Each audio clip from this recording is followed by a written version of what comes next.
Also joining me now for this discussion, CNN safety analyst David Susi. He's a former FAA safety inspector, and CNN aviation analyst Mary Schiavo. She's a former inspector general for the Department of Transportation. Thanks for joining us. Mary, let me start with you. This plane had 2 prior stops, but then, of course, after landing in France, had a security sweep, specifically in Paris, before this doomed flight. Since investigators are working on the working assumption, on the hypothesis that this appears to have been terrorism, that's the most likely theory, how easily could someone have planted a bomb on the plane after this mandatory security sweep after touching down in Paris? Well, and it also depends on what kind of a bomb. There's sort of 2 different vectors, of course. There was anybody who would be loading the bags on the plane, who would be doing any of the maintenance on the plane, et cetera. When the plane comes into the airport, and this is based on U.S. standards, because the U.S., remember, it required enhanced security back in 2014 because of these new, less detectable bombs that were being developed by AQAP. And then at that time, the plane has to be swept when it comes in. They look in everything. They look in the cupboards. They look in the various carts. They seal off the trash bins in the bathroom. They look in the cargo holds. It's quite extensive, but that's a requirement for each of the flights bound for the U.S. It can be different, and it varies country by country. And so once that sweep happens, then they start boarding the plane and they put the baggage on. So all of the workers that do those functions would still have access to the plane. And remember, the U.S. concern for enhancing security out of Paris and other European airports to the U.S. in 2014 were these bombs that were liquid that would be concealed in laptops and cell phones. And so the enhanced security included turning on all your electronics, and you couldn't board with one that didn't turn on. Richard, since authorities are becoming so well versed on the kinds of bombs that are being devised in order to prevent them from getting on the plane. We saw this more than a decade ago with attempted shoe bomber Richard Reed, not to mention attempted underwear bomber Abdul Muttalib.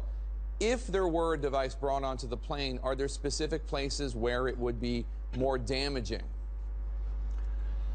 Oh, absolutely, no question about it. You know, if you're going to put God forbid, you're going to put a bomb on a plane, you want to get it at the structurally weakest point of the aircraft, and also as close as you possibly could, for example, to the fuel tanks, which is why, for instance, the Metrojet bomb was so significant, because in that case, it's believed to have come on board in a soda can, and it was detonated over the wing, and of course, it's the fuel tanks are in the wings themselves and the belly tank of the aircraft. So yes, if you're wanting to bring down the aircraft, that's the place that you aim for. However, one does need to point out, you know, it's not as straightforward as that, because these aircraft are built to withstand some pretty phenomenal forces that they will take just in the normal course of aviation. The Somalia example we spoke about earlier is a good example of just how much force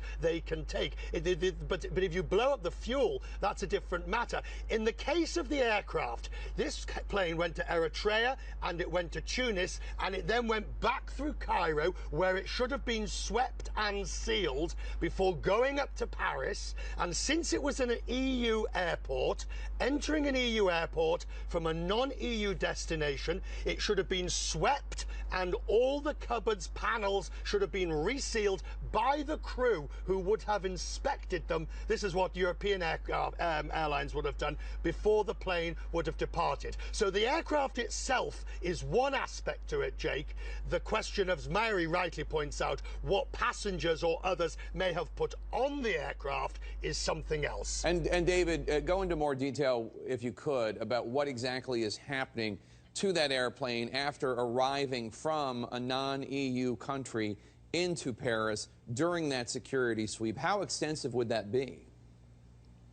Well, there's some question about that. Again, Mary had brought that up as to various countries have different requirements. If it's going into the U.S., of course, it gets a very detailed sweep, but the requirements going into the country or before it leaves again, that's what determines how much depth they go into. So if you walk into the aircraft and you look under, of course they do the regular things that they do. They check each of the seats, they check under all the seats, but there's some hidden areas as well that you can get into, and I'm not at liberty to go too much into detail of those things, but the fact is that there are areas that are hidden, but we're well aware of those. If there's anything accessible, if there's a way to get something even as small as Richard pointed out, even as small as a can, a small pop can, those areas are searched very well and they're drugged through the entire process. Now, how well they carried him out as individuals in the crew after already have taken 2 flights, that can be where there's some weakness there, and that's what I would be concerned about. All right, Richard, Paul, David, Mary, thanks so much.